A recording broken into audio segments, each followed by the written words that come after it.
The alarm rang at 6 a.m. sharp. Malik opened his eyes and stared at the ceiling, the same cracked paint line he'd been tracing every morning for the last 3 years. It wasn't just a line in the ceiling, it was a line between the life he lived and the life he once dreamed of having. He turned off the alarm, sat up slowly, and rubbed his face with both hands. The room was quiet except for the distant hum of traffic outside his apartment window. The world was already moving, another day to get through, another mask to put on. The phone buzzed beside his bed. "Good morning, bro. You ready to kill it today?" It was a message from Darren, his co-worker. Malik typed back. "Always, bro. Let's get it flexed, biceps, medium skin tone. Then he stared at the screen for a few seconds before tossing the phone aside. He wasn't ready. Not really. In the bathroom mirror, he saw himself, a tall, broad-shouldered black man with eyes that told too many stories. He splashed cold water on his face, hoping to wash away the exhaustion that never left. He brushed his teeth, lined his beard, and practiced that same smile. The one everyone said they loved. The one that fooled them all. By the time he stepped into his car, he looked like the man everyone knew, calm, confident, unshakable. But inside, his chest felt heavy, like someone had placed a weight there overnight. He sat there for a moment, gripping the steering wheel so tight that his knuckles whitened. He didn't cry. He couldn't. He just breathed deeply, whispered a quiet prayer, and started the engine. The drive to work was always the same route, same music, same thoughts. He'd play upbeat songs to keep his mind busy, nodding his head to the rhythm, pretending the lyrics matched his mood. But when the music stopped at red lights, silence crept in. That's when his thoughts got loud. "You should have done more by now. You're falling behind. You're all she's got, don't mess this up." He parked, checked his reflection in the rearview mirror one last time, and smiled. Perfect. No cracks. No signs of the storm inside. When he walked through the office doors, the atmosphere shifted. "Malik. My guy," someone called out. He laughed, slapped hands, gave out fist bumps, and exchanged a few jokes. He was the light in that place, the one who made Monday mornings a little easier. People came to him for energy, advice, or just a good laugh. He never said no. "Man, I don't know how you do it," his co-worker Lauren said one morning. "You're always in a good mood." Malik smiled, his usual calm, confident grin. "Just blessed to be here, that's all." But blessed wasn't how he felt. Behind that easygoing smile was exhaustion. Behind every joke was silence waiting to be heard. Every time someone laughed with him, he wondered if they knew what his nights looked like, would they still think he was strong? If they saw the unopened bills on his kitchen counter, or heard his mother coughing through the phone as she told him she was fine, would they still see him as the positive one? At lunch, while everyone shared stories about weekend trips and new restaurants, Malik scrolled through his bank app under the table, calculating how long he could stretch what was left of his paycheck after rent, groceries, and his mom's prescriptions. He didn't talk about it. Didn't need pity. Didn't want it. Instead, he kept the smile on. Because in a world that often looked at black men and saw only strength or threat, Malik had learned that a smile disarmed people. It made them feel safe around him, made him seem approachable, easy to be around. So he smiled. Every day. Even when his heart was breaking. That evening, as he was leaving work, Darren slapped him on the back and said, "You're the happiest dude I know, man. Wish I had your piece." Malik laughed softly. "It's not peace, bro. Just practice." Darren didn't catch the weight in those words. On the drive home, the sun dipped low, painting the sky orange and purple. Malik turned off the radio and drove in silence. His mind replayed the day, every fake laugh, every swallowed frustration, every quiet moment behind that practiced mask. When he got home, he sat in the car again just like he did that morning. The street lights flickered on, one by one. He stared ahead, hands still on the steering wheel. The smile was gone now. In its place was the truth. The truth that he was tired of pretending. Tired of being the strong one. Tired of holding everything together when he was quietly falling apart. He leaned back in his seat, closed his eyes, and took a deep breath. No cameras. No co-workers. No expectations. Just silence. And for the first time that day, Malik let the tears fall quietly, carefully, like he didn't want to disturb the night. Tomorrow, he'd smile again. But tonight, he just wanted to feel human. Morning came too soon. Malik woke up to the sound of his mother's voice, not in person, but through the voicemail she'd left overnight. Her voice was soft, gentle, and slightly strained. "Hey baby, just checking in. Don't worry about me, okay? The doctor said it's just my blood pressure acting up again. I'll be fine. Love you." He replayed it twice, then put his phone down and sat at the edge of his bed. He could hear the words she didn't say. The tiny pauses. The way her breath caught at the end of a sentence. She was lying not because she wanted to, but because she didn't want him to worry. He whispered to himself, "You always say that, Ma," and exhaled slowly. The bills on the nightstand seemed to glare back at him. Electricity, rent, medical insurance, each envelope a reminder that life didn't stop for anyone. He had already sent her money last week, but it wasn't enough. It never was. By 7:30, Malik was dressed and out the door again, his mask polished and ready. Same smile. Same walk, same carefully practiced calm. At the office, the fluorescent lights buzzed overhead as he sat down at his desk. The weight he carried wasn't physical, but it pressed on his shoulders like a heavy coat he couldn't take off. "Morning, man," Darren said, sliding into the chair beside him with a grin. "Morning," Malik replied, sipping his coffee. "You ready for another circus?" Darren laughed. "You already know." They started the day with the usual small talk: sports, music, weekend plans. But as soon as the laughter faded, Malik's focus snapped back to his screen. A mountain of spreadsheets, overdue reports, and unread emails awaited him. He worked quietly, efficiently. Always on time. Always precise. The kind of employee every manager praised but rarely promoted. When his boss, Mr. Whitman, stopped by, Malik straightened up. "Morning, sir." "Morning, Malik," Whitman said, glancing at his monitor. "Great work on the Henderson file. You really saved us there." "Thank you," Malik replied with a polite smile. Whitman nodded and turned to Darren. "Hey, can you come by my office later? I want to talk about that team lead position." And just like that, Whitman walked away.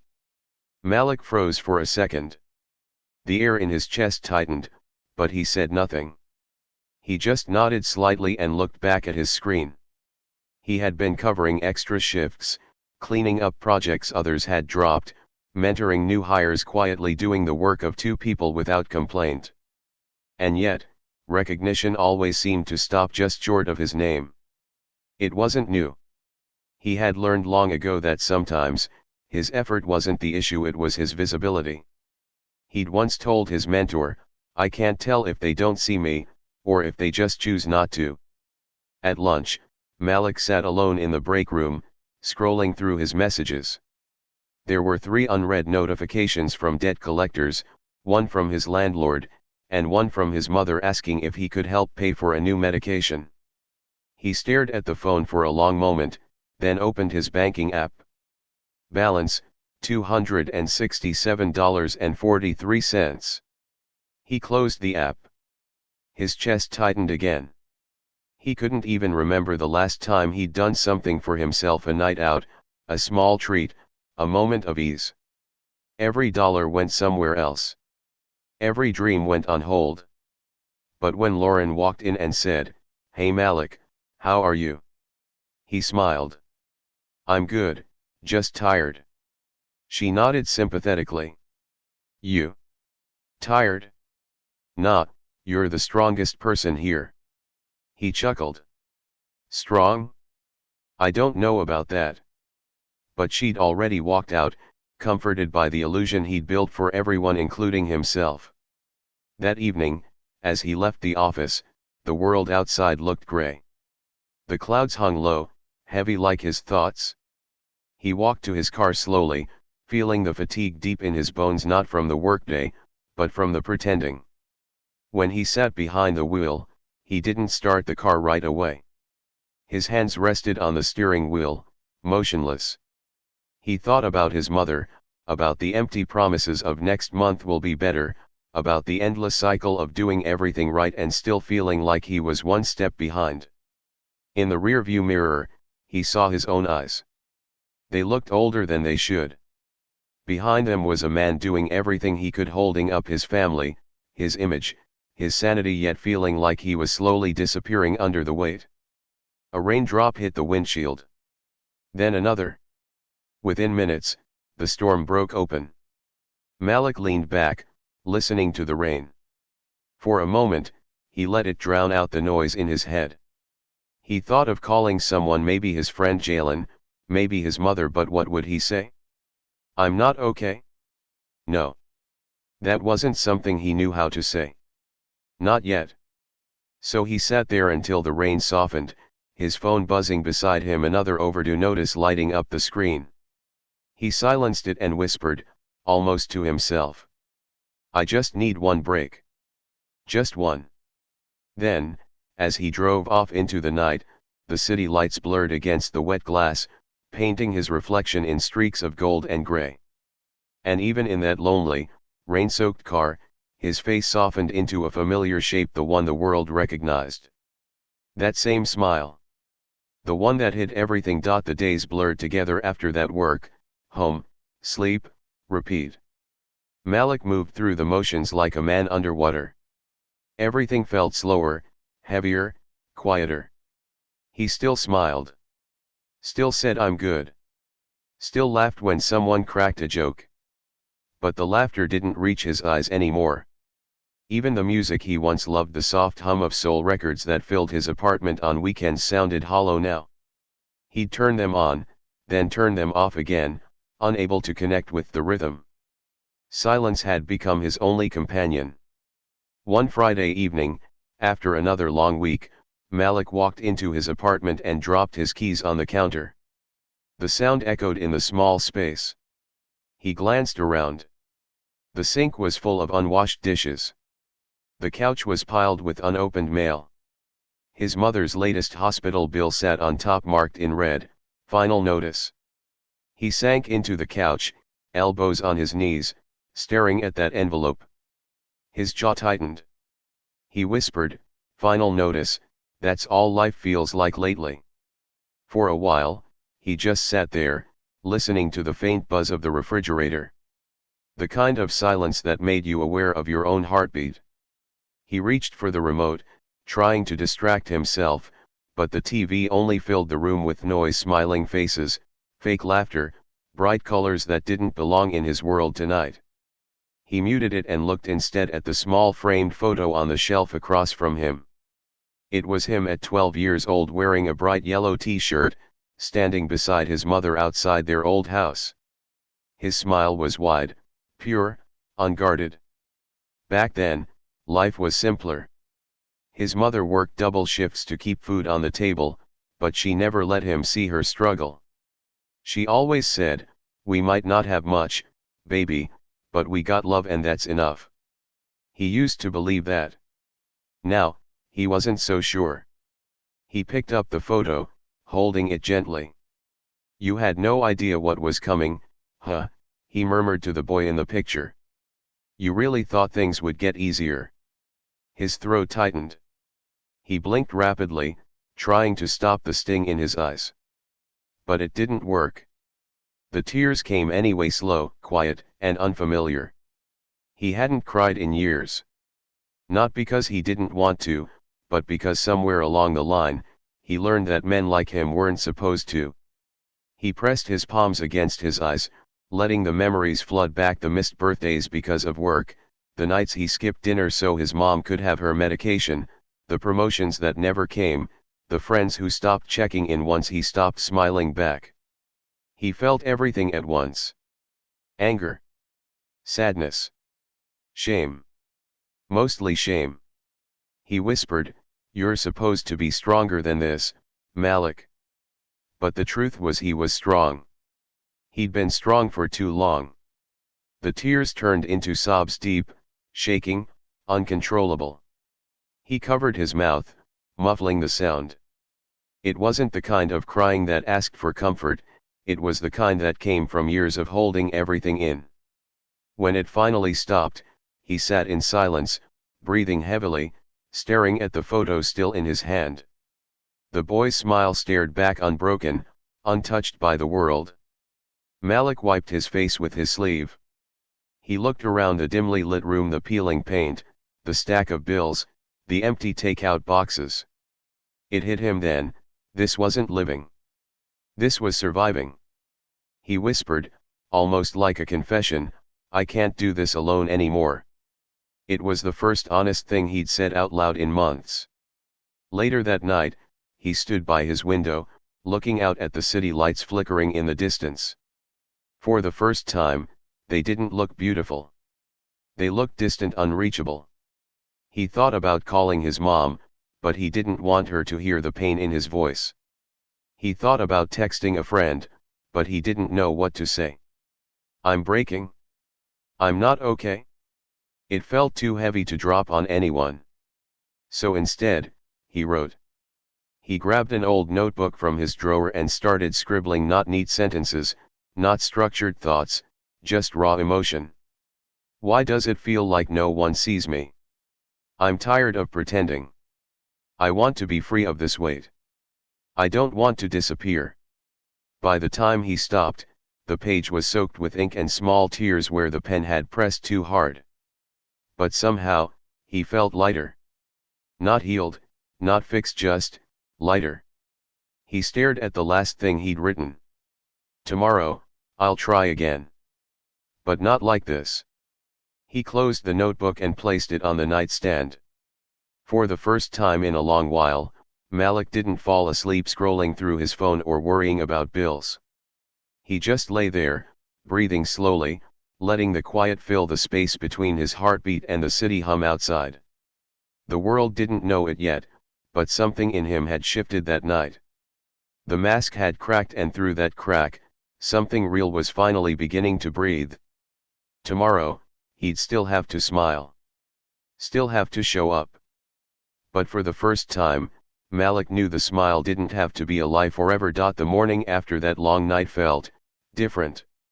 Malik woke up to the same cracked ceiling, the same faint hum of traffic, but something had shifted inside him. It wasn't peace, not yet.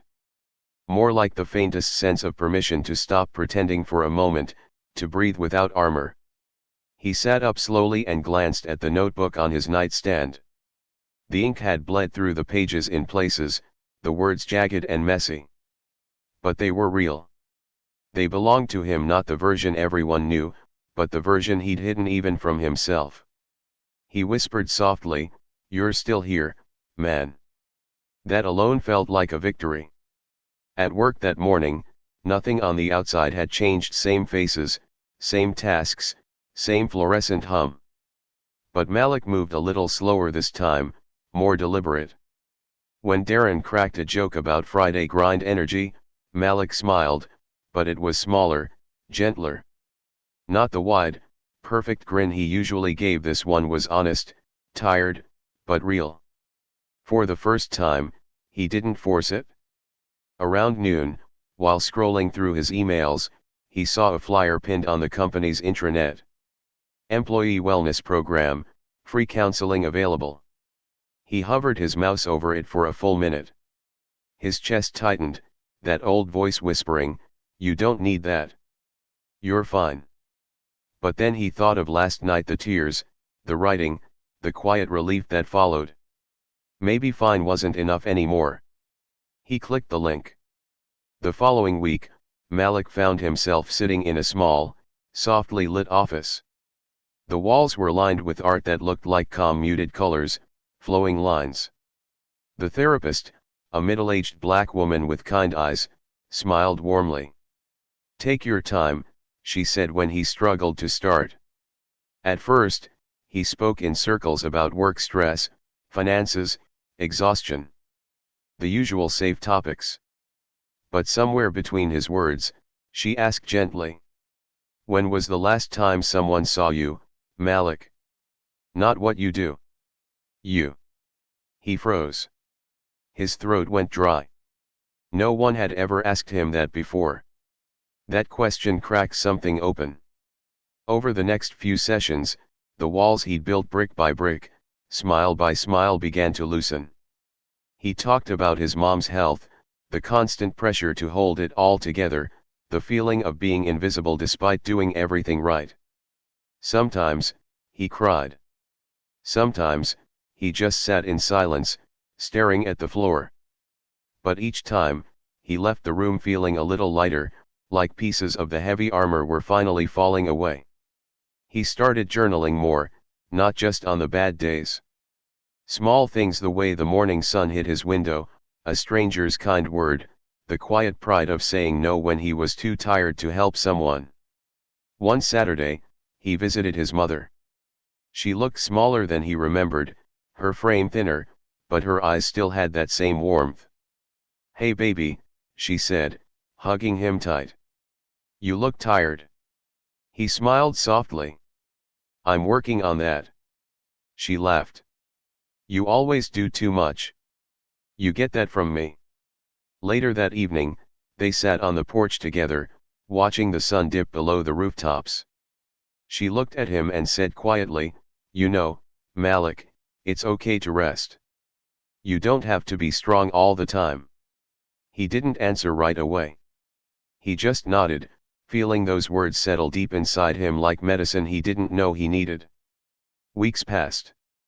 Life didn't magically get easier. Bills still came, work was still demanding, and his mother's health still required care.